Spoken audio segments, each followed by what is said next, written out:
Nah, just playing. What's up, guys? Mr. Fit to Flourish. Today, I wanted to talk about quickly. This is gonna be a short video. Wanted to talk about consolidation and breakouts and breakdowns. Okay, but consolidation and breakouts. All right. We had a really good example of consolidations and breakouts this Friday, February 22nd, 2025, or 20 February 20. What was it? February 21st, 2025. It was OPEX, this 5 minute chart on Apple is amazing. Okay, so I want to show that. And I just want to make this short. I'm not even going to show too much, but I'm going to kind of explain auction market theory real quick. So auction market theory tells you how markets move. So usually markets are at a fair price, and that just causes price to go sideways. So when price is going sideways, that is typically considered consolidation. Okay, price is consolidating. Consolidation is when price just kind of goes sideways. We actually don't need this indicator, all right? We don't need that. I just made another video, which you guys probably watched, on reading price action. But anyways, so price is moving sideways. That's consolidation, okay? So we're gonna focus on this area right over here. Price going sideways. So price going sideways, that is consolidation. I'm gonna say it one more time. Price going sideways, that's consolidation. Now, the four phases of a market is prices sideways, consolidating at a fair value, okay? Prices at a fair value here. And then an event is some event has to take place in order to send price either up or down. And in this case, we're at fair value, and then price gets sent up. So this phase down here where price is consolidating, this is considered accumulation.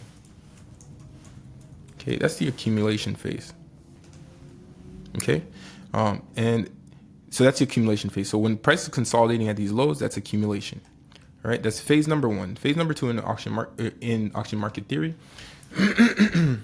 So in the four phases of market cycle is going to be the run-up phase. Some people call this the ascending phase. It doesn't matter what you call it. It's the uppy phase. Okay, price goes to the moon phase. All right, so we got accumulation, we got the run-up phase, and then we have what we call distribution, which distribution is supposed to look like accumulation, where it's just consolidation. It just price is going sideways. So it's at a high now and it's kind of going sideways. And that doesn't really happen too much here, but it kind of goes sideways a little bit here. But this would be, these highs are considered the distribution phase. And then once we start breaking down, that is called the descending phase, or the drop down phase, whatever people call it, a bunch of different stuff. It doesn't matter, okay? It's just a concept. So don't let people say, "Oh, you're wrong." It's called the go down phase or the fall off phase. Or shut up. We know what's going on, okay? Market goes sideways, and a market event takes place. We get a run up, and then we reach a value that's kind of high. So we go sideways, and then all of a sudden, market event takes place again, and we start to drop. Okay, so the descending phase is here. So drop down phase. All right, so good stuff there. So in terms of consolidations and breakouts, how do we know we're going to start to get that run up or that descend, whatever? There's a couple different ways you can tell based on momentum indicators, EMAs crossing. I mentioned that in another video, but another way is just by looking at what is, some people call it a break of structure, but honestly it's just a breakout. Okay, it's breaking above a previous high or breaking below a previous low. Okay, so if we break above a previous high, we're going to go higher. Price is going to go higher. If we break below a previous low, price is going to continue lower. So in this case here, what we can do is kind of look at what was going on here. We were kind of in this area where price did not want to really break above. So let's go. I need a drawing thingy. All right, here we go. Rectangle. So our most recent high was right over here. Okay, so we had this area where we were kind of going sideways. All right, let's not look at everything else. So we're just kind of going sideways here on Friday. So that was Thursday price action, so who cares about that? But we're looking at Friday's price action on the 5-minute time frame for Apple. We're kind of going sideways. We have a high that we put in. Now some people are going to be like, oh, isn't the high this wick right here? So these wicks are technically highs of those candles, but what you want to look at is you want to look at the opens and closes of the candles, because that's showing you where buyers and sellers agreed in these time frames where price should be. Okay, so after this 5-minute time period, yeah, price did go up, right? Let's make this a little bit bigger so you can see it. Price did indeed go up to this level here, which is 246.61, but it got pushed all the way back down to 246.23 at the end of that trading session, that 5-minute period. And then price started there again and then sold off, okay? And it actually tried to push back up even higher. But it was agreed that, no, we're not going to close there. We're going to close in here. So we ended up just kind of consolidating. Again, consolidation is when we just go sideways. We consolidated for quite a while. Now, what is the breakout? Okay, what's the breakout? Is this the breakout? When the wick goes up? No. Wicks are false breakouts. These are false breakouts here, okay? So we're going to say false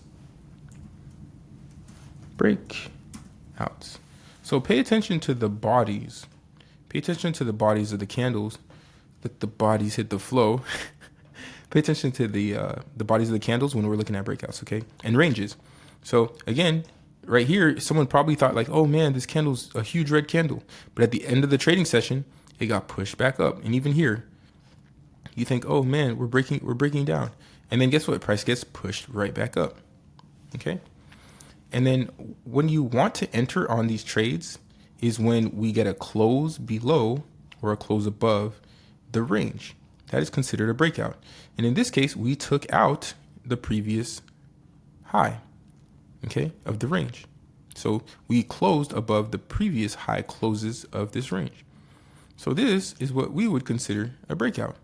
So once this candle closes, the way to enter this trade is to enter on the open of the next candle. Okay, so this little doji right here, you would enter once this candle opens. Okay, and then you would take that trade and go long. So you would buy calls, or you would buy the shares. You'd buy the equity. All right, and you just let it go. All right. So now, since we're going up, we're making higher lows and higher highs. Pay attention to our lows, okay? Because now I'm going to show you what a breakdown looks like. A breakdown, okay? So that was one low, and then we had like another little low here, and then we went all the way up here. Then we came back down, and we put in this low. So we're getting higher lows, okay? So we got 1, 2, and then 3.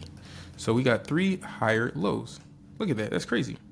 So that means we're in an uptrend. So in uptrend, we're getting higher highs and higher lows, right? And then all of a sudden, we get a lower high. Like, what the heck?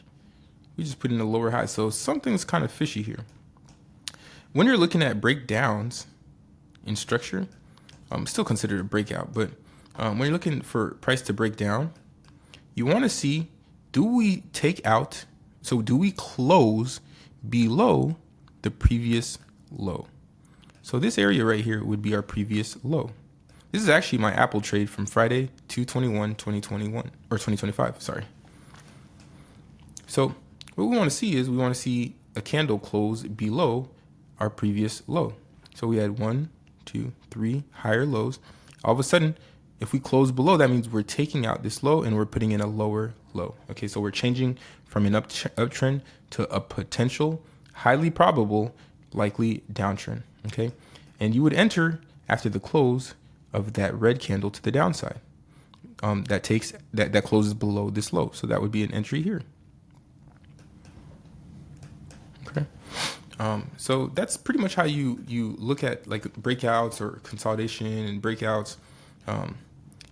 It's pretty simple stuff. Just look for previous highs, previous lows. Once we close above that for highs, and you enter long. Once we close below that for lows, you enter short most of the time. And then there's other things that go around it, but these are just general concepts that I kind of wanted to bring to everybody's attention. So hopefully this helps you in your trading, consolidation, breakouts. Some people are like, do we wait for the wick? No, look at the body and look at where the bodies are in that range. Okay, so it's your boy Mr. Fit to Flourish.